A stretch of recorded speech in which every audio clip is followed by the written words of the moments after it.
turn on the record for people who haven't made it, and we're going to welcome you to our kind of a third week in the series of diabetes. But it looks like there's a few new people potentially, and we were kind of curious as to how you found out about the classes and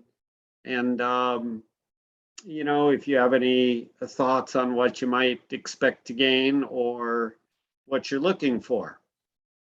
All you need to do is kind of unmute and speak up or raise your hand. I can see you maybe.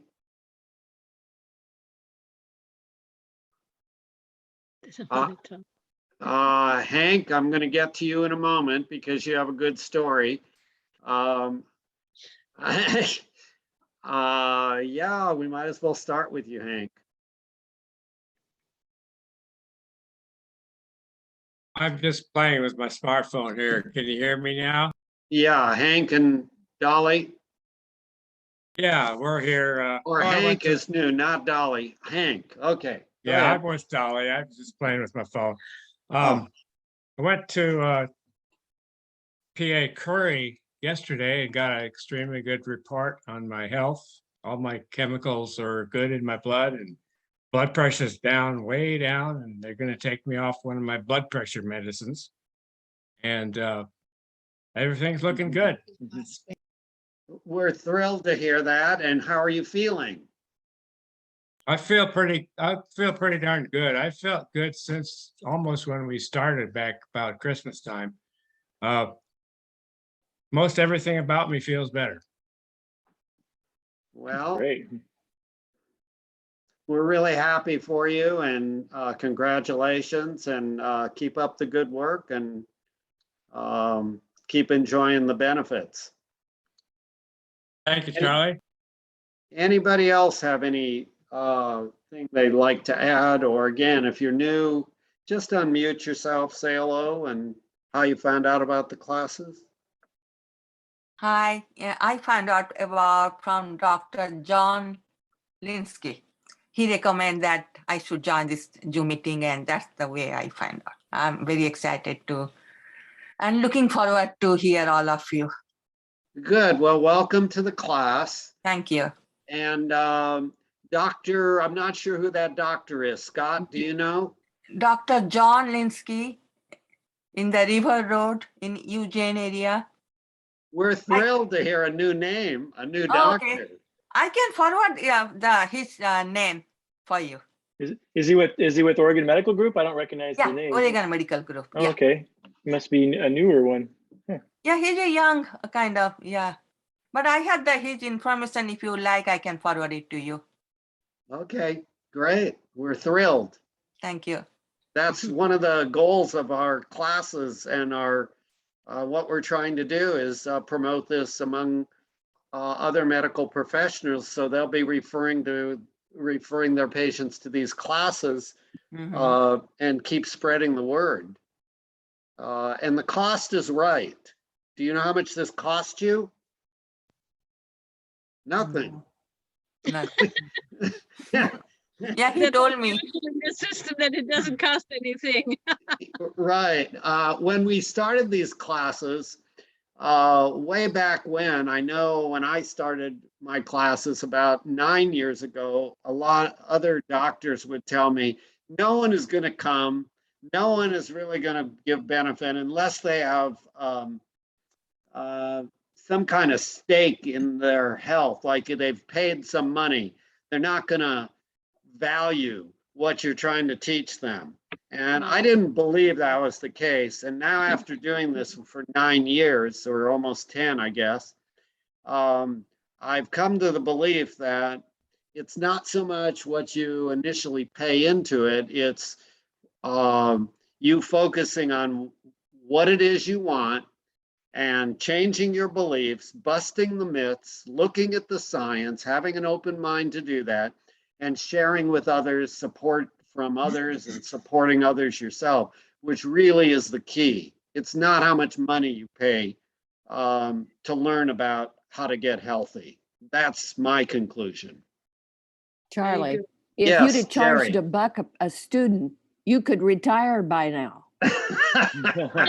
Well, yeah, probably Scott could retire before me because he's had a huge influx. He has a lot of population at his facility, a lot more than I've had. So kudos to him, and a lot of the providers at Oregon Medical Group have really Yeah. jumped on board thanks to his leadership there. And you know, it's And a now long another one. process. He's And been now doing it. another one on River Road. And you know, I went to the urgent care center out there and saw Dr. Deer. And her husband had taken these classes. And their whole he lost 50 pounds and their whole family was eating plant-based now. Wow. So see, she might not be a promoter, but she's an encourager. If she finds out you're on it, she says, "All right," you know. It was I was amazed. So there's other doctors now. That's wonderful. Love to hear it. Okay, it looks like Ernie and Sentia. Yeah, can you hear us? We can hear you loud and clear. Okay. Welcome. Okay, good, thank you. We were with Scott a few years ago, just before the pandemic. We were going to the church with Scott, and Dr. Padilla was going. He's the one that got us going, and we did good on it for a little while until the pandemic, and then we kind of got off of it. And we want to get started, and I want to stay on it this time. I had a TIA on January 1st. That was my New Year's present. So it's time to change my life. Well, welcome back. And you know, sometimes like when people are trying to quit smoking, they don't do it on the first attempt or the second or the third, but you know, if eventually something happens and they're able to do it. And so we encourage you to keep coming to the classes, get support from the rest of these people, and you know, good for you for continuing to pursue this. The reason I was disappointed a little bit on the class when we stopped, I went to my doctor for a checkup, and my bone density was it got worse 20%. And so I thought maybe I wasn't doing well the diet. I was not getting enough calcium or something. So that's why I kind of stopped. So Yeah, go ahead, Scott. oh yeah, I was gonna say that's unfortunate. Yeah, because actually eating this way is good for your bone health, and so it's not a calcium deficiency disease. It's a calcium imbalance disease, and being on a whole food plant-based diet, and you look at populations around the world that have the least amount of osteoporosis, the best bone health on the planet, and they all eat 80 to 95% whole food plant-based diets. And so we know it's actually good for your bone health. So just get back on track and get that. There's other components besides diet. So there's some genetic components. There's getting enough exercise, resistance exercise, and of course not smoking, and then eating a plant-centered diet. Those are all really important factors for bone health. Along with getting an adequate amount of vitamin D. Did you have an adequate amount? Yes, I do take vitamin D. And do you know you have an adequate vitamin D level? It's 1,000 milligram. No. Your Oh, level. my level. Oh, I see. See, so 1,000. Yeah, I'm not sure. Yeah. Yeah, vitamin D3, 1,000 international units a day may not be enough for you. Usually it's 2,000 is the recommendation. Oh, okay. And Thank even you. 2,000, if your skin is a bit darker and you don't absorb as much sun, Yes.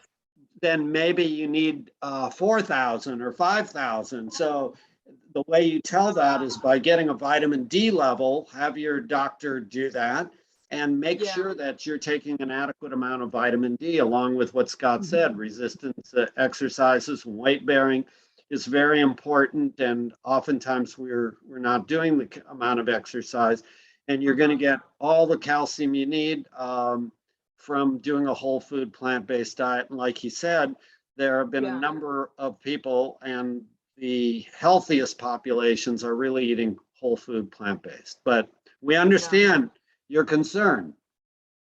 Yeah. Okay. Thank All you. righty, you're welcome. So Ken, you have your hand up. Oh, I don't want to, I don't know where to start, so I'm just gonna welcome our new person and Ken. how do you pronounce your name? Aaron? How does- Yes. Oh, And I have a hard time paying attention to anything. I'm really ADD. And when you got a picture of Mount Rainier behind you, all I can do is look at it. Mount Rainier's a monster.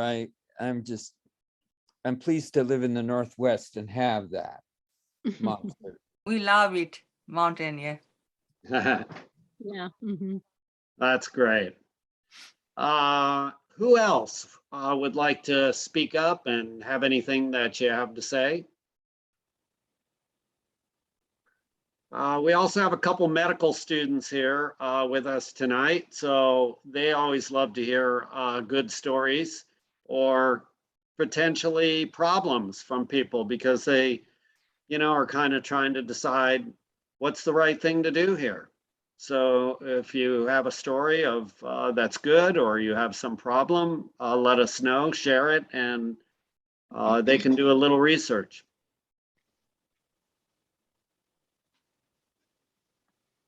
I have a question. I heard a dietitian today say that taking the B12, their recommendation was the sublingual form. Is there any preference to that? Yeah, that'd be the best. I mean, that is the best because you get the best absorption. So the reason for that is, some people, especially if they're taking acid reducing pills for heartburn, that reduction in the stomach acid will actually, if you're taking your B12 and swallowing it into your stomach, it might affect the absorption. And so it's best if you don't have that problem, you're not taking acid reducers, then it doesn't really matter. But if you want to just hedge your bet, just get the ones, I get them on Amazon, just one that dissolves under the tongue, just to hedge your bet a little bit. You get a little bit better absorption. And the recommended dosage would be? So if you're under age 65, it's 2,000 international units or micrograms per week. And if you're over age 65, it's 1,000 micrograms daily. So 1,000 micrograms daily if you're over 65, and 2,000 micrograms once a week if you're under age 65. Thank you. Can I say something? Yes, you can. I have right now changed from methylcobalamin, 5,000 micrograms, to TwinLab B12 dots. And this is a different one. It's cobalamin, I think. And it's been recommended, and I do not remember. I think it must have been in the book I was reading from Dr. Greger, that I think he recommended that kind instead of the other one. Correct. Cyanocobalamin is what Dr. Greger recommends because the studies have been done on that for treating people. And for someone over age 65, like Scott said, it's 1,000 micrograms a day. And for someone under that age, it's 2,000 micrograms once a week. Let me write that down again, just a minute. Okay. We have a question. Kim, I'm going to get to you in 1 minute. Can you repeat that again? Okay. Under age 65, it's 2,000 micrograms once a week. And over? Over Over is 65? 1,000 micrograms once a day. 1,000 micrograms per day. Okay, so we've got a couple questions in the chat here. One is for Dr. Eric Cosgrove. Colgrove.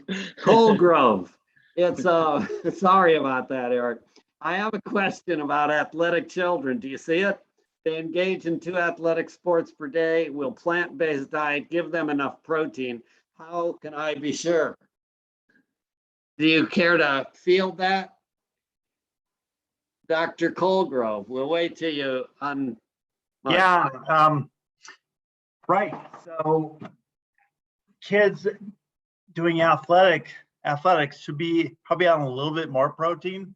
So it's the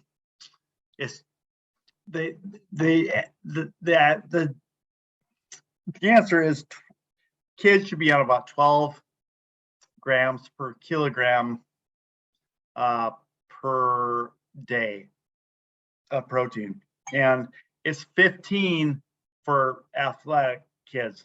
So that is, that's about what is that? 15, 12 to 15, about 30% more or something. And I think you meant to say 1.2 to 1.5 grams per kilogram. Actually, you're right. Yeah, it's Yeah, 1 point. decimal. Yeah, decimal. Right. This was kind of off the top of my head, but thank you, Scott. Yeah. It was 1.5, and but anyways, it's about one. Is it 1/4 more? You should get more, anyways. You should get more. It's not double, but it's certainly a little bit more.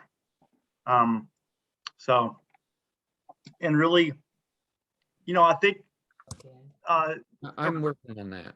we're doing I'll about have to order it, but I need to get the spelling of that type we need. So I'm doing that. yeah. right So now. typically, Provide the spelling in the form of. Hey, Ken, mute yourself. Mute yourself, Ken, so Eric can talk. yeah. So typically, adults really only need about 50 to 60 grams of protein in a day, and for kids, it should be somewhat similar, but for like athletic adolescents who weigh the same as an adult, they probably need more like 80 to 100 grams of protein a day. So yeah, that's my answer. I'm sticking to it. okay, so bottom line here is if the kids are eating enough of a balanced, whole food, plant-based diet, they're going to get enough protein. I don't know of any athlete that has been. If you look at the Game Changers, those athletes, they get enough protein, and they are not necessarily having to supplement with protein supplements. They can get it through just eating a variety of whole plant foods. So it's one of those concerns that's in my mind based upon the continuing myth that we don't get enough protein, that you can't get enough protein unless you eat animal products. So I guess I would like to see some research or statistics that shows that one must have animal protein or a supplement to get enough protein in the diet. Scott, have you seen anything like that? No, and we see lots of science that show the plant protein is superior as far as for health reasons. It's actually, you're better off, easier on your body, but protein is really nothing we need to really be worrying about, except for that little bit extra, 20% extra if you're super athletic, professional athlete, or very elderly, and in which case you don't absorb protein as well when you're much older, especially if you're trying to maintain muscle mass and you're not super active, or maybe not eating enough calories, then it becomes a little bit of an issue. But then you can go for things like the super high protein plant foods such as beans and lentils and other whole, like quinoa and other whole grains are really high in protein. So then you might try to get a little more bang for your buck if you're not a very big eater. Yeah, you can get also some more from nuts and seeds, those sorts of things. And so, if you're concerned about being a good athlete for your kids, go to YouTube and look up Rich Roll and kind of listen to a super athlete, what he chooses to do. That's my thought. Or the Yeah. game change, or the game changers like you mentioned. Yeah, I think adolescents do need a little bit more, but I don't think we need to do any kind of supplements at all. I think you're right. I think healthy eating. So, but adolescent athletes do need some more, and I think they just need to be cognizant of that. They don't need more than where they need some kind of supplement. So I think just doing a little more, making sure they're cognizant of eating beans and yeah. Dr. Greger's Daily Dozen. Yeah. Okay, we'll circle back to protein, I'm sure. I've got a slide I want to show you about the amount of protein and 500 calories of plant food versus 500 calories of animal food. You'll find that the calorie count, if you're eating the same calories, that you're getting the same amount of protein. I know that doesn't sound right to most of you, but you'll see it. I'll share it later. Before we share it, we're going to go to Kim. She's been calm and patient, and then we'll keep going. Go ahead, Kim. Hi, I just want to say that I'm in your fair state, visiting my son in Portland.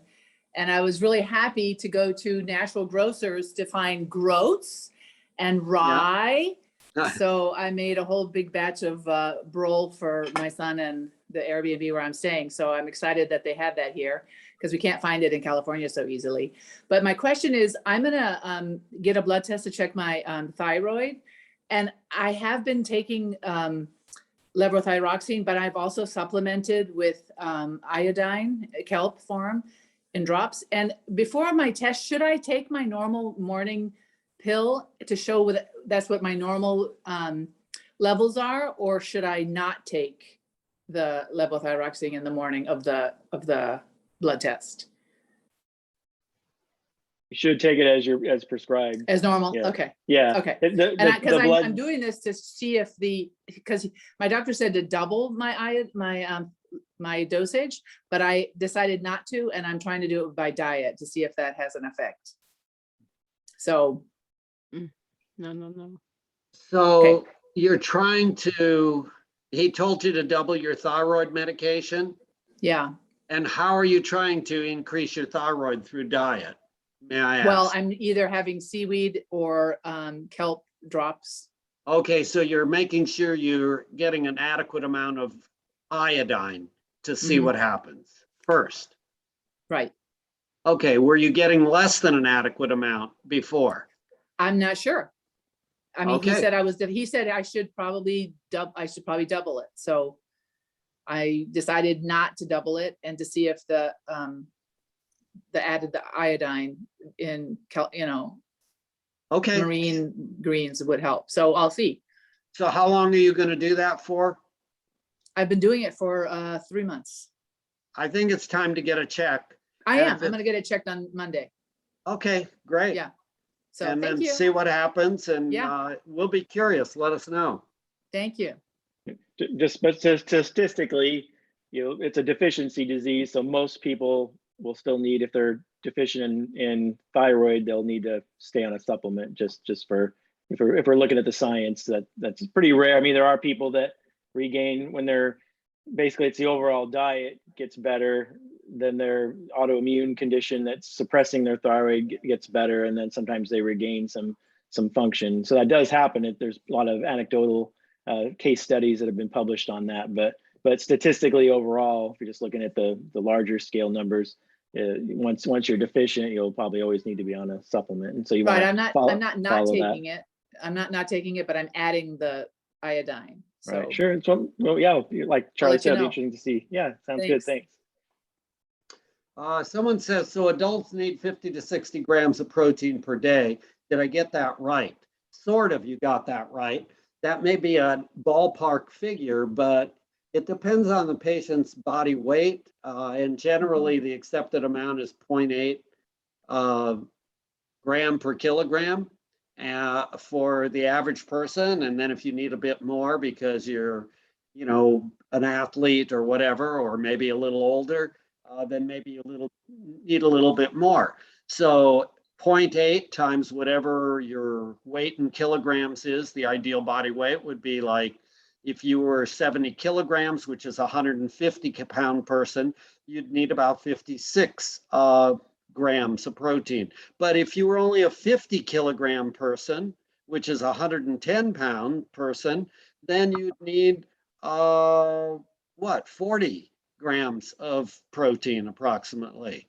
0.8 times 50 would be 40 grams. So it's hard to say how the exact amount, and those are on the figure that will make sure that no one is getting deficient. It could be you might be one of those people who really doesn't even need that much, because you know we have variations in the amounts of protein that we need. So try not to dwell on that too much. And then also pick up that Charlie said that it's ideal body weight, not your actual body weight, but your ideal body weight. So like, just to make it easy, you know, a BMI between 18.5 and 24 is ideal body weight. So it's not, if you're overweight or obese, then you don't figure out the 0.8 grams per kilogram on your current body weight. It's what your ideal body weight is, because it's really your lean muscle mass that's at stake. It's not your extra weight. So, so that's important detail. Excelente. Okay, so I'm going to go back to the view to see if there are any more hands up or any questions. So Kim, your hand is still up, maybe because it didn't go down, or maybe you have another question. So, okay, it's down. Anybody else who's been thinking about your issues, what's been going on, what we've talked about the last couple weeks? Feel free to speak up.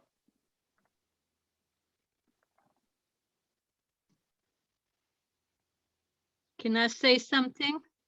Yes, you may. I have a test coming up, a blood test. I did have one before, about 4 or 5 days ago, and I had taken some vitamin, and they said that the test did not work out.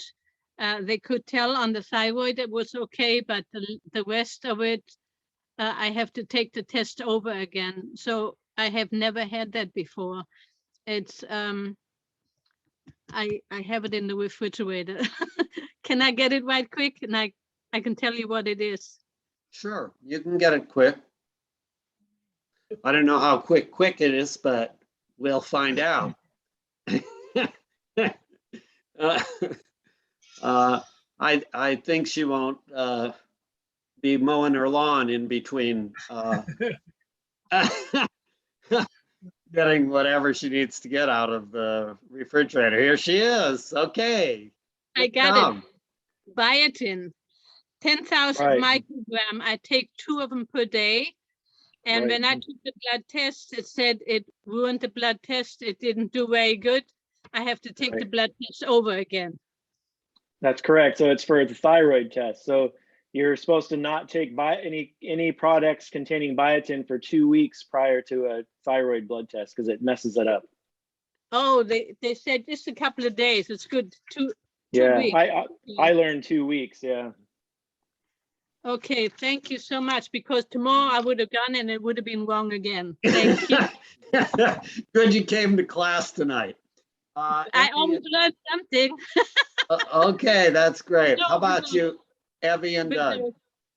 I just wanted to know if we wanted to have just general blood work done to really see, are we getting, everything that we need? Are we deficient in any vitamins or whatever? Because Doug has some issues, several different issues. What would be the recommended lab test? Because it seems like, lots of times the doctors, when you go in, you say you're not feeling well, they just want to run just, like the CBC and things like that. They don't really dive in and look at what are your vitamin B levels? What is this? And Doug had issue with vitamin B levels and has to now be on supplements for that. So can you make recommendations as what lab work is really good to have done, just to make sure that as a person in their 70s, you're, you know, having what you need and you don't need additional supplements? Yeah, so I'm in my 70s, and so routine CBC and Chem panel tells you whether you're anemic, whether you have a problem with the number of white blood cells, which kind of fight infection and that sort of thing. So CBC is reasonable. A chemistry panel looks at your electrolytes, it looks at your kidney function, your liver function tests, it looks at calcium and protein, whatever it is. Those are kind of routine tests that most of the doctors order. And thyroid is one that's generally used as a screening test. You're asking, are there other things other than those routine tests? There's lipid panels, which can follow your cholesterol level, you know, and triglycerides. But again, I want to come back around and discuss why would you want to have those done. And I think the same thing goes for vitamin B12 levels or methylmalonic acid, which also is a kind of an indirect measure of vitamin B12, but maybe a better measurement. You probably don't need that if you're taking an adequate amount of vitamin B12. It's sort of a waste of a test. You may want to do a vitamin D3 level or a vitamin D level. And you know, if you're getting adequate amounts of sun and you've supplemented and your level is fine, then originally, then you don't have to keep repeating that. But if it's low, then you may want to repeat the D. And then the other is a kind of a debatable topic. It's medium to long chain fatty acids, omega-3 fatty acids. You may want to spend a bunch of dollars and have that tested if you don't think you're able to convert it. And there's a lot of debate and discussion on that. I haven't chosen to do it on myself because I feel good. If I was feeling bad, then maybe I might consider doing that. So you gave the scenario that you're feeling bad, that you're having some health problem. So those would be the kind of tests that I would consider doing. But you also could go to some practitioners who will do a panel with even more tests on there. And I don't know how valuable that is. You can kind of test yourself to death. Scott, what do you think about this overall topic? Yeah. Yes, I mean, yeah, so what you're alluding to there is like a naturopath could do a little bit more homeopathic or something like that. But I don't know, we kind of put some of those kinds of, that kind of mentality into the disease mongering kind of thing that we try to avoid here in these classes. It's kind of like, well, if we're, you know, following a mostly whole food plant-based diet, getting adequate sleep, reducing stress, exercising, avoiding, you know, alcohol and tobacco, and we're doing all the, you know, the 6 pillars of lifestyle medicine, you know, we're already like 99% there, right? And so, you know, there's like Charlie was saying, if you're not feeling well, and you might want, you know, go to see your doctor to get those routine tests done, but sometimes trying to find the, you know, what the magic bullet is can be expensive, can be not very fruitful. And usually I try to get patients to focus on the big picture, focus on those 6 lifestyle medicine pillars. And I would say probably 99% of the time you get the health and you'll feel great and you'll get the health that you deserve if you focus your energies on those things instead of, you know, focusing on some of these tests and reductionist kind of thinking like we talked about in my class a few weeks ago on nutritional myths and other popular diets. You know, try to focus on the biggest aspects. And if you're frustrated and you want another opinion, you could talk to Lisa Chick, who's in the room tonight. Lisa will listen to you and try to help you with a solution. She'll get back with me and kind of discuss it, and we'll try to figure out a plan. And so you can have individualized support, which is hard to get into in a group session like this. So if there's something specific, feel free to contact her. Lisa, you want to say a word or two? And then Mark, I'll call on you next. I think you said it all for me. So I'll just put my email and contact info in the chat. And yeah, you can feel free to contact me, even if you just want to text first, whatever is good for you. And then we can set up a time to meet too. Thank you so much. Thank you. Of course. Okay, thank you, Lisa. And Mark, let's hear from you. There you go. I still can't hear you, even though your microphone went off. So maybe there's some other issue, like you need to click something else. Yeah, we'll wait for a moment.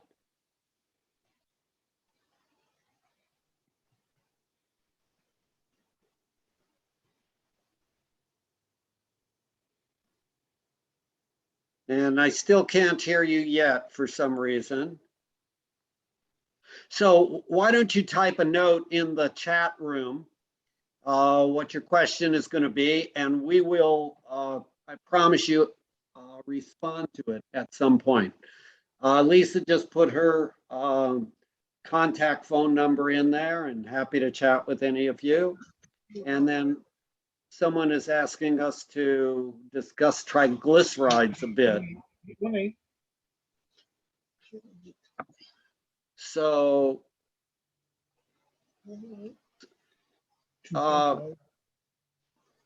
let's see, I'm listening to Ernie and Essentia. Did you want your microphone off?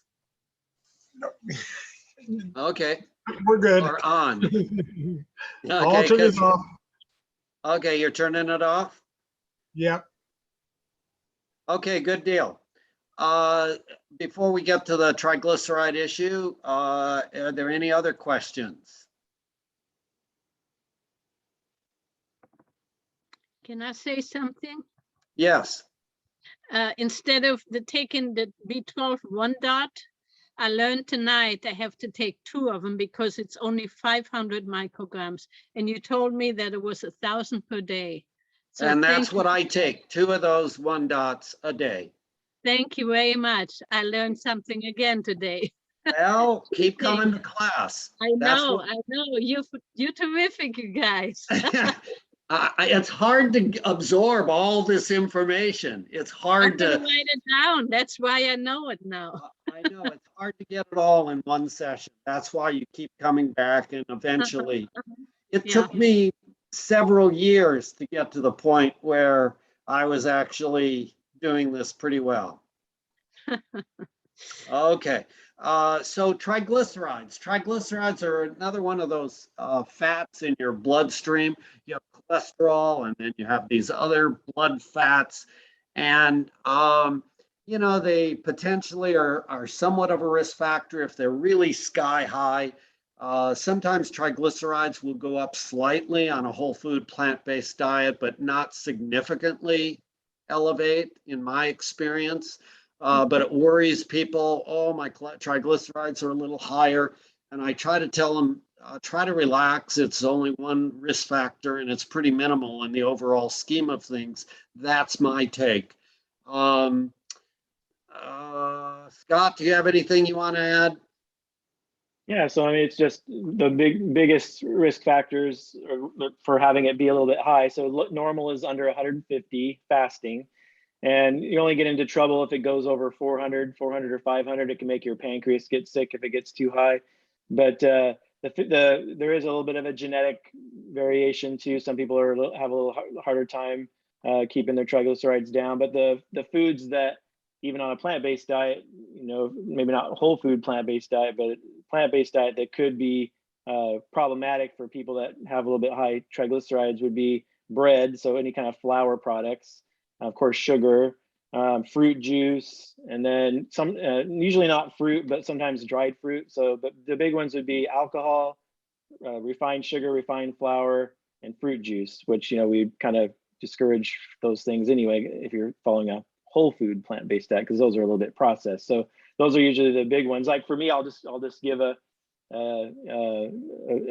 guess a confession. The last time I had my cholesterol checked, it's been a few years now, 2 or 3 years maybe. I had just had, and I always have a little bit high triglycerides myself, like not really high, like 200 or something like that. And I remembered the day it was when Humble Bagel was still open before they closed in Eugene. So I remember it was like the day before I went and got my cholesterol checked, even though it was fasting. I'd had a beer at dinner and I'd had a bagel from Humble Bagel the day before, and that pushed my triglycerides up to around a little over 200. But when Yeah. I've checked it, when I've avoided any alcohol or flour products like the bagel, then I was down in the normal range, 79, 80, 110, something like that. So, but I'm very sensitive. I'm notoriously in my past, I've had a little bit triglyceride issue, but otherwise, yeah, if you're in that, less than 150, you're normal. If you're 150 to 300, there's nothing really to worry about. There's really not a health risk associated with that number. So you don't need to, you're more worried about your total cholesterol and your LDL cholesterol. That's what leads to heart disease. Okay, Can I say something? yeah. If you go by the daily dozen with Dr. Greger, you would not have the high triglycerides. And if you think you do, you could leave the nuts off and that would be the oils also. So you would never have that. I can vouch for that. I've been on that now for quite a while and it's no problem. Well, thanks for that input. And then we've got another question here. We've had a couple of comments. This is from Mark about getting enough sun. I have vitiligo, so I can't go out in the sun. What should I do? I'm out in the sun a little bit, but I always cover up and try not to get very much exposure. Okay, so that's probably good advice for anybody with light skin or vitiligo, that you don't want to get too much skin or sun, because you don't want to get sunburn and develop cancer and that sort of thing, skin cancers because of that. So what you want to do is probably get about half the amount of sun that it would take you in order to burn. So if it would take you 10 minutes out into a real blazing sun to get a burn, or even 5 minutes, then you would do half that time out in the sun. If you're darker skin, it would take longer. Lighter skin, less time. So it would be ideal for you to get a little sun on your body to kind of produce some of its own vitamin D. But if you're really afraid of doing any sun, then just take the supplement, but get enough. 2,000 is the average amount dose that treats most people, 2,000 international units a day, but it may not be enough for some people. You may need to go to 4,000 or 5,000. And how you tell is you take the supplement on a regular basis, take it for a month or two, and then draw a level, vitamin D level, and see where you're at. If you're above 30, then you're probably fine. If you're down around 10, then or 15 or below 30, you need to consider supplementing with a higher dose than what you're already taking. But in Oregon, probably starting with 2,000 international units a day for the amount of sun you're getting would be a good place to start, and then get a D level after a couple months. How about indirect light? Does that bother that disease as well? I don't know about indirect light. Yes, you're shaking your head. Yes, Mark, that it bothers it, even indirect light. Yeah, so if you're really hiding from the sun and indirect light, then at least 2,000 units to start, and then get a level, make sure it's adequate, and if not, then adjust the dose.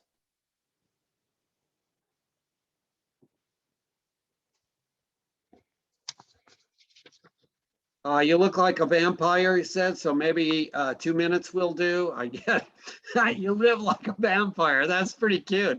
I get D3 in my daily vitamins, but the daily vitamin may not have enough vitamin D3 in it. It may have like 500 milligrams, or it may have 1,000 when you have multiple. You want to probably be taking at least 2,000 international units a day in Oregon. And it could be that you personally may need to do more. What's 2,000 units in micrograms? It's It's Go ahead, 50. Scott. Yeah, 50 micrograms is 2,000 international units. 50 micrograms. Right.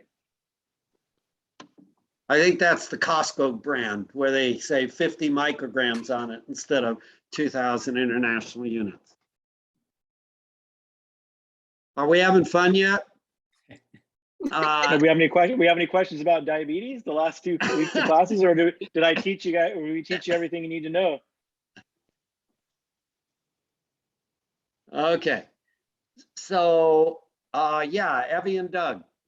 I had a question regarding, I'm slowly getting into this lifestyle and eating a lot of canned beans. And US is behind the Eurozone in getting rid of some bad coatings in the cans. And I read something where the US will just bring out other coatings in 10 years, they'll find they're bad. Do you people start with dried beans and then, go from there rather than eating cans, or do you think that's an issue? I've used cans for my first 8 years of whole food plant-based living. We bought canned beans first with salt, and then we switched to the no salt beans. And then my wife started making beans a few years ago with the dried beans, and she put her own flavor into it with some vegetables, dried dehydrated vegetables, and man, it tastes so good. My mouth's watering talking to you about it right now. That we rarely will use a canned bean anymore. I don't think Dr. Greger has brought up any particular issues with the lining of canned beans. He seems to think that dried beans are fine, but canned beans are fine, but to reduce the salt, rinse them a couple times or buy the no salt canned beans if you don't want to make your own. Anything else anyone wants to add? Scott? Nice Anyone? question. Oh. What about salt substitutes? Scott, salt substitutes. Yeah. Like Mrs. Dash or things like that. Yeah. What you're talking about. Yeah, it's better, but yeah, the main thing I guess to talk about is if you're trying to follow, low salt diet, just by going off of processed foods, you're knocking out 70 to 80% of the salt intake that you were eating before. And so if you want to have a little pinch of even real salt that's iodized on your plate when you're sitting down at the table on your plate, that's okay. But if you're still either cooking with salt or eating a little bit of processed food, then it probably would be a good idea to switch to a salt substitute, just because then you're going to be reducing your salt. But we would advocate for you to try to cut out those processed foods where most of the salt lives and is hidden. And then also don't cook with it. Just put the salt, little pinch of salt on the surface of your food at the plate. That's the best way to get the little bit you do take in. Thank you. And when you take it in, if you're going to use a pinch of salt, use the iodized salt if you're not eating sea vegetables. And you can eat up to 2/3 of a teaspoon total for the day of salt. Okay, thank you. Of a teaspoon. Okay, 2/3 teaspoon. Chili peppers are a salt substitute, Mark says. Yeah, that's a good substitute. I like it. Ken, and then Dolly. Why, Scott, why are we not supposed to cook with Mrs. Dash? Well, you could use Mrs. Dash. I was just talking about salt in general. I was kind of going over what's the reason for switching to a no salt substitute. So kind of what the point I was trying to make is that if you're still eating processed foods, which is where most of the salt is, then it probably would be a good idea to cook with a salt substitute or put a salt substitute on your food at the table. But if you're avoiding processed foods like we're teaching here, then it's probably okay if you want to just go ahead and use real iodized salt to put on your plate. But we avoid cooking with it as well, because that's salt that takes a lot more salt to make something salty and when you're using it in cooking. Whereas if you just put that pinch of real salt, or if you decide you want to do a salt substitute at your plate, it doesn't take very much to give you that flavor. But then the other point too that someone in the chat made is use lots of other herbs and spices to flavor your food instead of salt. You know, kind of the joke on Americans is we use, you know, ketchup and salt on everything. And other cultures, they use all these herbs and spices and all these really elaborate flavor profiles, and we're just kind of boring with our salt and ketchup and mayonnaise, right? When I hear the term salt substitute, I think of potassium chloride. You know what I mean? It's salt substitute is Correct, potassium correct. chloride, which is what, if you eat enough of it, your heart stops beating.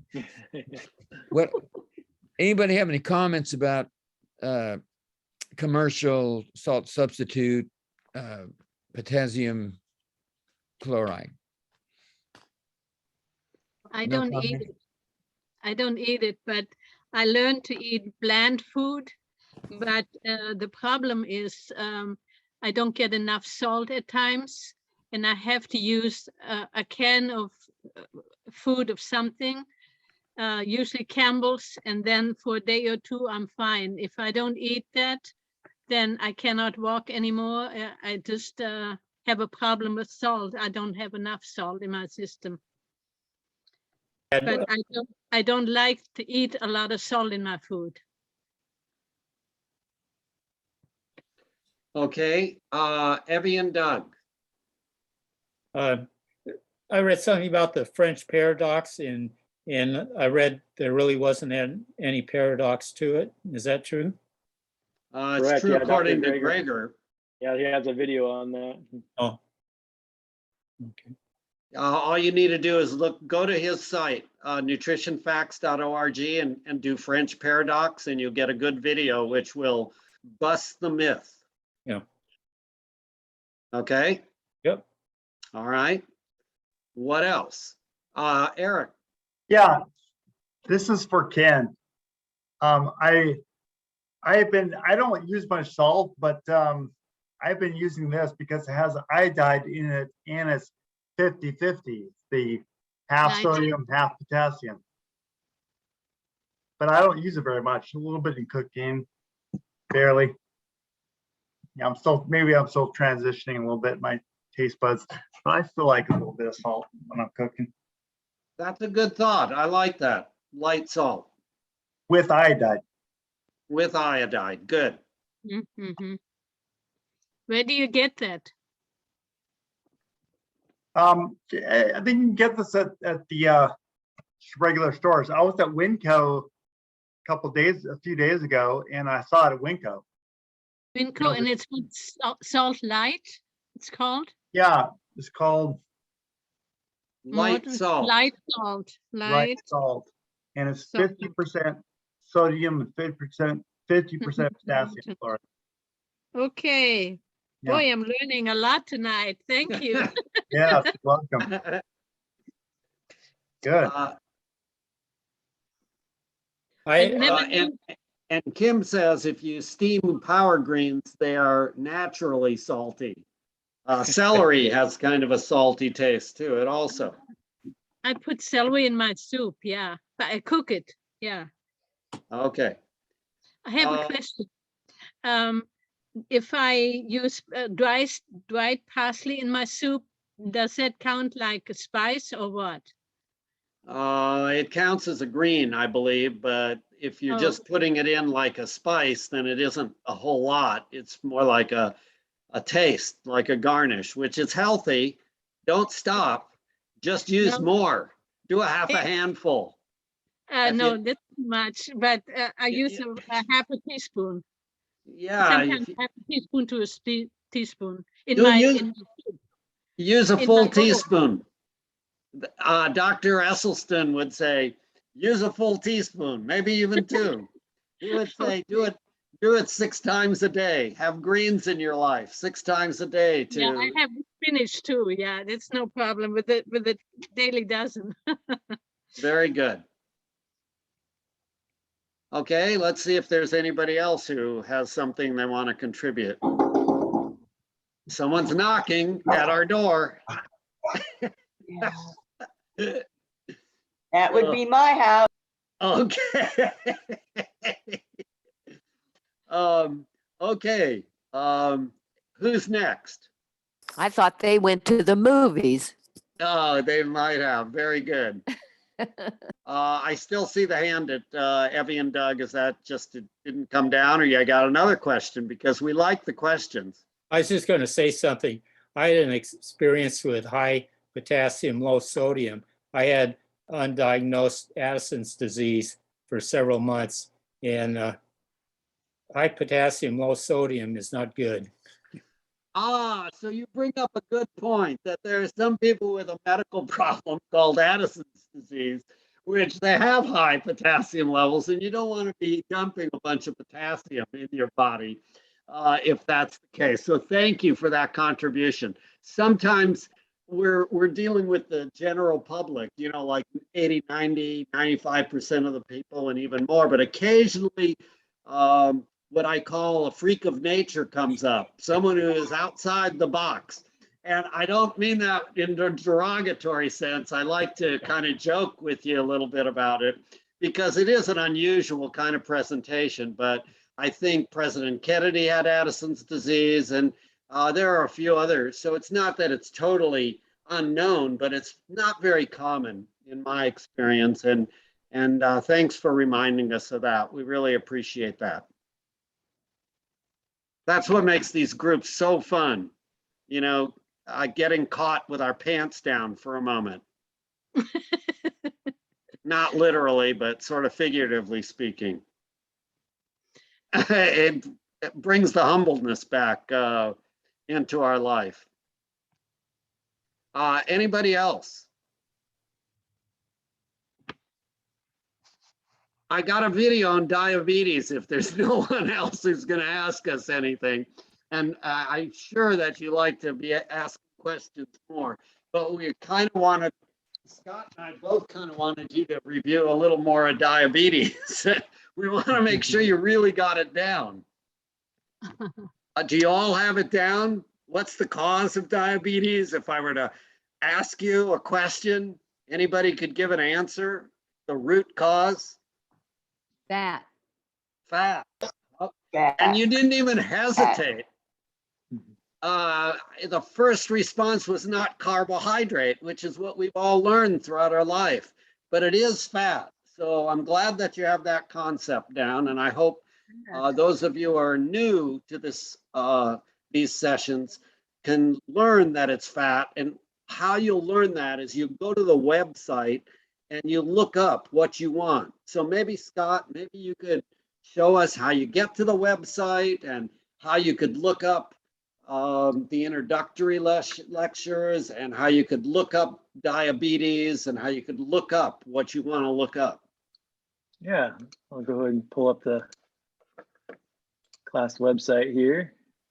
Just livelifestylemedicine.com. So if you're getting the newsletter, you have the link to this website already on the email, on the newsletter, livelifestylemedicine.com. But I recommend you bookmark it on your computer or your smartphone so you have it so you can refer to it anytime you want. And if you have not subscribed to the weekly newsletter, you can click either right here or click right here and just put in your email, first and last name, and I just put it up a welcome email just today on the website or on my MailChimp account. So if you haven't signed up yet and you signed up now, you'll get a little welcome email newsletter. And then so under class archives. So if you missed the last 2 weeks of classes, we talked about diabetes, you can just click on class archives. You can either hover over it and then you can go to the corresponding. We have classes from last year on here, but also the ones just from starting January 4th this year. But if you aren't good at hovering, you just click right on class archives and it'll pull it right up. And then you just click on 2022 classes. And they're kind of go in reverse order. So here's the first diabetes class I did on March 22nd. So you can watch, if you missed it, you can watch that here. You can go all the way back to the beginning where we started the introduction. So my introduction was here, January 4th, and Charlie's here, and then meal preparation and planning, and then there's an open forum. And then we did a series on weight management and food addiction and behavior change in February. And then March has been mostly about diabetes, except for the other one about the nutritional myths and other popular diets I talked about earlier. they're all here. So and then always the most recent week is always both on the homepage as well as right here on this week's class recordings. That was from last week, diabetes class part 2. So yeah, so utilize that. And then if you're not familiar with the website, also on the homepage, I keep an updated recorded tutorial. It's about 10 minutes long. So if you want a more detailed tour of the website and what are all the resources on the website, just watch this 10-minute tutorial I recorded there. So yeah, that was all I wanted to show you on there. Scott's been doing a wonderful job of keeping the website up and keeping everything posted. Thank you for doing that. And so Ken, you have a question? Yeah, I'm kind of confused. Scott keeps sending these great emails out. The one on April 2nd, it's got a lot of information, but I'm confused. Am I supposed to resubscribe now that you're on MailChimp? Yes, so you needed to go, all you got to do is go to the website, just like I showed there. So you haven't done that yet? Well, I'm subscribed to I've been subscribed for months. Long time, right? Yeah, but you haven't, in the last 2 weeks, you haven't gone here and clicked here? I don't think so, but I'm still getting the emails or the newsletters, so maybe I did. Well, you wouldn't get one this week unless you did. I can look you up, but if you want just to show you, what's your email? Ken Ball, you want my email? Yeah, give me your email.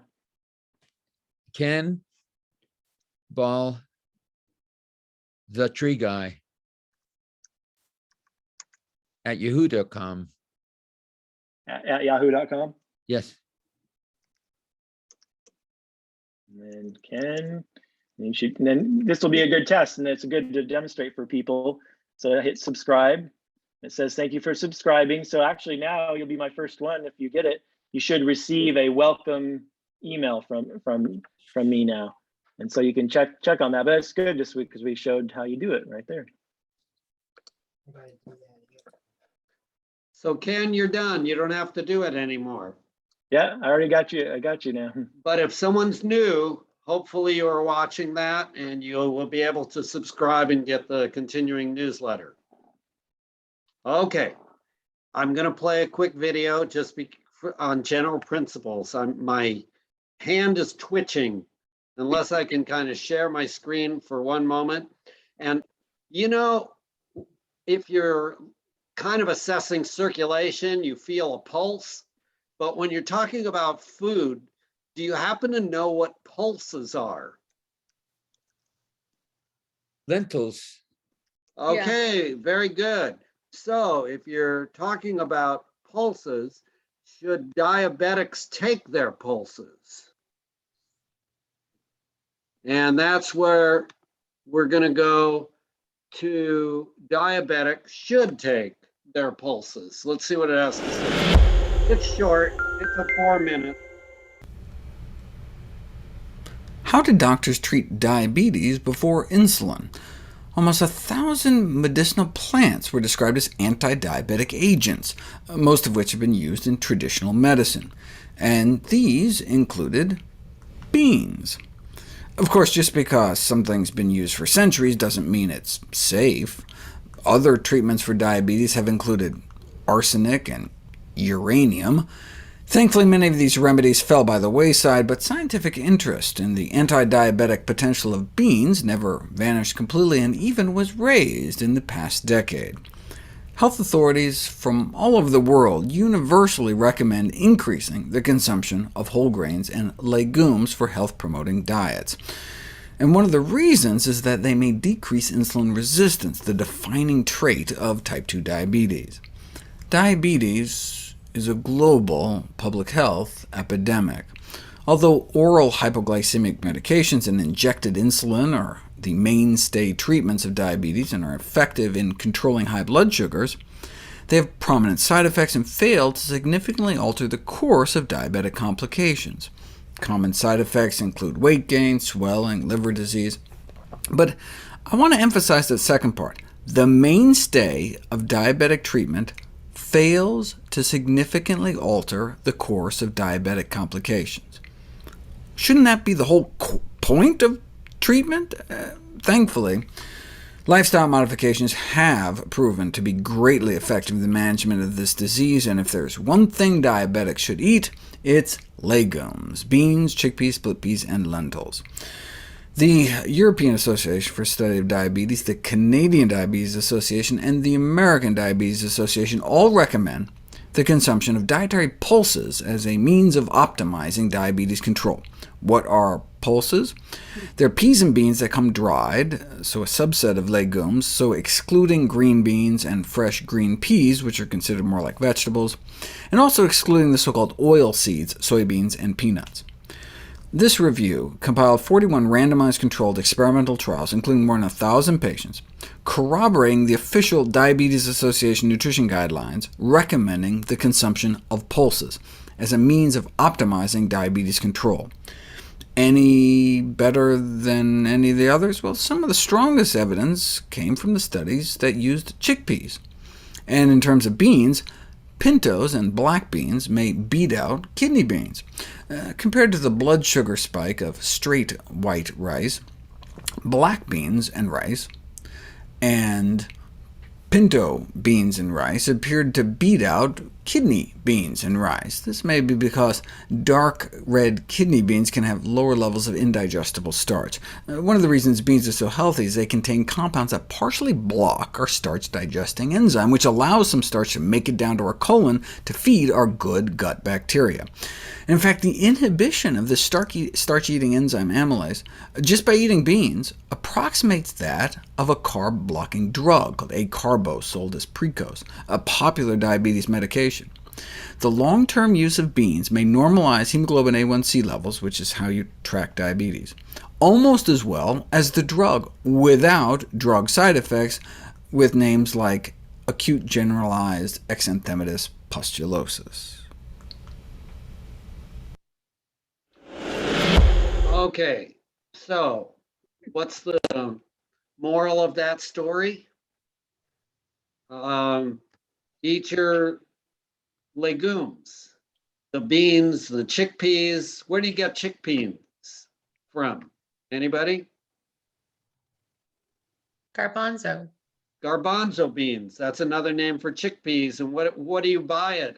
When you go to the store, if you're not buying the actual garbanzo or chickpeas, what other product are you buying? Hummus. Yeah, hummus. Yes. So hummus, a quarter cup of hummus.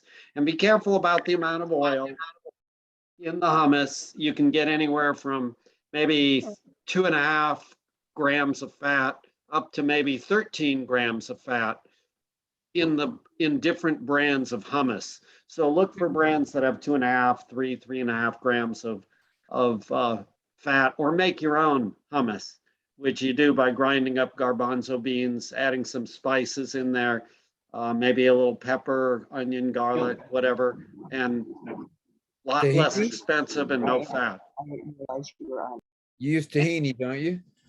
You don't have to Charlie? use tahini. Yes. Charlie, we found no fat, no oil hummus at Whole Foods. It's called Cedars. I've never seen that before. What is it? I'm thrilled to hear about that. It's called Cedars. No fat or oil in there, huh? No fat, no fat, no tahini. oil. Yeah. Well, good for them. How does it taste? Blah, but a little bit of salt ought to make it feel. Okay. It tastes good. All right. Well, thanks for the honesty on that. And we'll look for that. And, you can add your own spice, whatever you wanted to. You could add an Asian spice on top of it. You could do salt or light salt, like you say, or you could use other spices potentially if you wanted. I like chives on it. It tastes real good. Very good. Okay. You can actually add some chocolate as well, like some cocoa powder. Cocoa powder is a good idea. I like that. Into hummus, it's delicious. Megan, that's a great idea. It's got antioxidants with it, and it's a really good thought. For those of you who like the chocolate flavor, cocoa is a good idea. Yeah, dude. You can put some dill in that hummus. That makes it good. Dill, Marilyn puts dill pickle juice in it. Because Sherelle told me to. All right, Ken, you have one more question. Well, it's more of a statement. You probably can't read this because number one, it's inside out for you. And number two, it's all in Chinese. It looked like it was a foreign language to me. So I like to get these different pepper mixes and mix them in any hummus that might possibly be bland.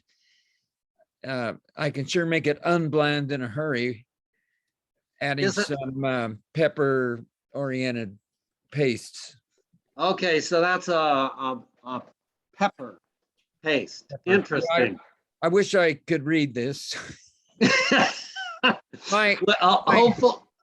Hopefully there are no heavy metals or any other kind of problems. My Iron Man fairly plant-based son-in-law in Portland or Beaverton takes me to all these cool stores that sell things for plant-based people, whole food people. And surprisingly enough, Trader Joe's has a lot of cool things that we can eat. That's probably a good thought. Any other comments, suggestions? I see there's 6 more comments here. They discontinued my chocolate at Trader Joe's. Oh, they did? I want to wear it. I want to wear a sandwich board and pick it. Sorry about that, Jerry. Life can be hard sometimes, huh? Let's see. Now, any other questions? I'd like to add something, Charlie. I'm sorry. I'm dealing with a new computer and I don't know how to raise a hand. That's okay, Lynn. I've been waving. I wanted to thank Virgil and Marilyn for the recipe and Scott and you for helping me get the hummus recipe. So far, I'm tolerating the hummus. I can't eat lentils. I eat very few beans. My weight has started to plummet again. So I made the hummus and no garlic, no, no onion, but I did use cumin. And I hadn't used cumin for a long time, and that gave me the flavor.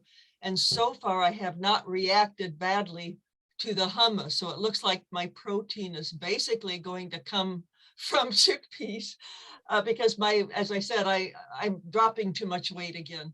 Okay. So I'm hoping the hummus will help me, and I need to study where I can get protein other than beans. I can't tolerate lentils at all. Those are out.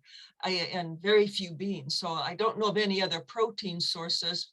But well, Lynn, spinach is 40% protein. 40%. Yes. The problem with spinach is leading to kidney stones, and that seems to be running in our family. And so I try to limit how much. Is there some truth to other that? greens, you can do arugula and other greens, which will give you a similar kind of amount. And let me just share with you, I know I promised earlier to share the slides on just the one slide. It's on, I'm getting it here. It's coming up here shortly. It's this slide right here. And it's the slideshow from the current. So here we go. We're going to compare animal and plant foods, and we're going to take equal parts of plant foods. Now, in this case, they took equal parts of tomatoes, spinach, lima beans, peas, and potatoes. You may not be able to eat all of those, but the principle is the same. They compared it with beef, pork, chicken, and whole milk. And this is the column right here, which are the plant foods, 500 calories. And this is the column, which is the animal, 500 calories. So to get 500 calories of animal product, you can put that in the palm of your hand. But to get 500 calories of plant foods, you need like maybe a volleyball size amount of food, which gives you volume, which fills you up. And look at the difference. 500 calories of animal food, you get cholesterol, you get a way much more fat content, but look at the protein between 500 calories of each. 500 calories of protein or 500 calories of plant food gives you the same amount of protein as 500 calories of animal products. So just eat a variety, any variety of plant foods, and you'll get more than enough protein. Just as if you were eating animal products. But look at all the vitamins and minerals, the extra calcium that you get, the extra folate and vitamin C, and then look at this fiber. You see this? This is the stuff that cuts down, it feeds your microbiome. The microbiome, those bacteria, they produce butyrate, which cut down inflammation, where animal products, zero fiber in any animal product that's meat, dairy, or eggs. So if you want adequate amount of fiber, you want adequate amount of protein, pick plants. That's my thought. Okay. Okay. Yeah, my problem is though, Charlie, I'm eating a lot, and yet I can't stop the weight loss. And I have Tim gave me 2 more pounds. I'm down almost to where he said, that's it. Yeah. He gave me 2 more pounds and I'm eating. I think it's because I'm so active. I just can't keep weight on. I go from early in the morning until midnight. And I know. Do you ever get hungry? No. Yeah. So it may be that if you want to maintain weight, then you're going to eat, I don't know if you can eat avocados or olives. Yeah. If you can eat those, then those are a high calorie density food and they'll maintain your weight. Yeah, I have been. Okay. I have 2 avocados in the refrigerator now that are ready to eat. Okay. So I'll just keep eating and keep eating. and eat a little more hummus. And I know so many here want to lose weight and I want to stabilize, but I've always had this issue. But now it's even worse because I'm not, well, I can see from the meat. I didn't eat a lot of meat, but I think it's just I'm so active and walking a lot today and gardening and everything that I don't know, it's frustrating. But the hummus might be a really good answer for me because so far I'm tolerating it. So that's good. And I thank Virgil and Marilyn, thank you so much because that was a huge help, huge help. Okay, I have one more video I want to share when drugs and diets don't lower diabetic deaths. I mean, we're all concerned about living healthy and longer and we don't want to die and that sort of thing. I would assume that's the case, or we wouldn't likely all be here. Why can't I close this? Okay, I'm going to close this. And I'm going to go back to number 10. And I'm going to go to this Greger video, the last one of my night.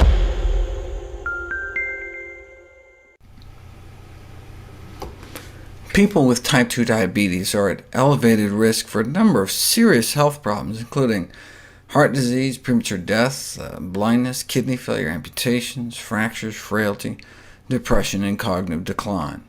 And the higher people's blood sugars are, the more heart attacks and strokes they have, the shorter their lifespans, and the higher their risk of complications like blindness and kidney failure.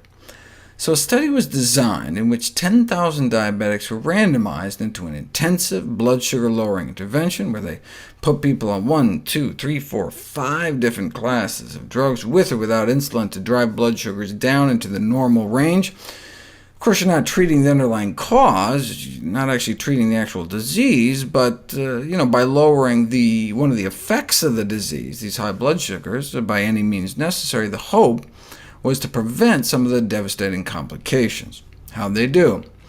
The intensive blood sugar lowering with drugs increased mortality. After reviewing mortality trends, they conclude that the harm associated with the increased risk of death outweighed any potential benefits, and they stopped the study prematurely for safety reasons. They were successful in bringing people's blood sugars down, but in trying to push people's hemoglobin A1c under 6, they ended up pushing people 6 feet under. Perhaps due to the adverse effects of the very drugs used to treat the disease. Even just injected insulin itself may promote cancer, obesity, atherosclerosis, worsen diabetic retinopathy, and accelerate aging. Insulin therapy may promote inflammation in the lining of our arteries, which may explain the results of this trial, and other trials like it that show the same thing, no reduction in these so-called macrovascular complications, heart attacks and strokes, with intensive blood sugar lowering. However, intensive therapy was associated with a 21% reduction in the development of microvascular complications like kidney dysfunction. But any such benefits should be weighed against the increased risk of dying, increased weight gain, increased risk of severe hypoglycemia in the intensively treated patients. So trying to normalize people's blood sugars with drugs might not be such a good idea. Should be noted, though, that these trials relied virtually exclusively on drugs and did not include any serious effort at diet and lifestyle change. A 2013 paper in the New England Journal of Medicine found that an intensive lifestyle intervention focusing on weight loss did not reduce the rate of cardiovascular events like heart attacks in overweight or obese adults with type 2 diabetes. It did not increase their risk of death, but it did not seem to decrease it. In fact, the trial was stopped after about 10 years on the basis of futility. I mean, they lost weight, but they weren't dying any less. And that's what we see across the board in these types of lifestyle interventions. It's good that the dietary intervention wasn't killing anyone, but why wasn't it actually helping people live longer? Because they didn't actually put them on a healthier diet. They just put them on a smaller diet, a calorie-restricted diet, meaning essentially the same lousy diet, but just in smaller portions. If we eat less and exercise more, we can lose weight, get more physically fit, slimmer, and have better blood sugar control. But if our diets continue to be so unheart healthy that our bad LDL cholesterol doesn't improve, then we're not going to be unclogging our arteries. Whereas individuals following healthier diets may experience improved reductions in blood sugar, body weight, and cardiovascular risk. Yes, by eating a smaller quantity of food without changing quality, we can lose weight, but the point of a lifestyle intervention is not to just fit people into skinnier caskets. So you may have recognized this from Scott's talk last week. He made a point of reviewing this study, and it's so important that I felt that you needed some reinforcement on this concept. If you're diabetic, the likelihood of you being prescribed a medication to lower your blood sugar is quite high for those of you who are familiar with the medical profession. They're not likely going to sit you down and talk to you about how important it is to do lifestyle changes, changing what you eat. They may go on the old tradition that you should push yourself away from the plate, don't eat as much, lose weight, and that's going to help control your diabetes. They are not generally going to share with you the information we've been trying to share, and that's the kinds of foods you eat. Whole foods that are plant-based, foods that are grown in nature, are really the key to treating the root cause of disease. And when you're trying to manage an illness like diabetes with drugs, you can run into increased death. That's not something any of us would probably prefer. So we wanted to kind of wrap this up a little. In my mind, I wanted to wrap this up in your mind, that I hope you understand that the drugs that are being prescribed can have side effects. And Scott just sent me an article this morning, which I'd like him to kind of describe as to one of the side effects of one of the most used first-line agents in diabetes. So your turn. Oh, yeah. So yeah, it was just a study that showed a slight increase in basically in male infertility with metformin. So it was just came out in the last few days. It wasn't significantly high. It was only, I think it was only about 2 or 3% more risk. So it was very small, but you know, anytime you always want to weigh risks and benefits with any kind of medication. Of course, there's, you know, metformin, even though it's considered the safest diabetes drug, it still can cause diarrhea, it can still cause muscle weakness, it can still cause a life-threatening lactic acidosis, which is really bad. That's pretty rare, but there still comes with risk. But yeah, that's just another one to add to it, that it seems to be associated with increased risk for male infertility, decreased sperm production. And also there were some birth defects associated. Oh yeah, it was with birth that. defect too. Yeah, It was birth defects, and it was 2%. That's 2 out of 100. Now, I don't know how many births we actually have in our country, but it is more than 100. And of the 100 that give birth, 2 of those two extra fathers and mothers are going to have kids with birth defects because they're taking metformin. And that's right. It was genital birth defects even. Yeah, that's right.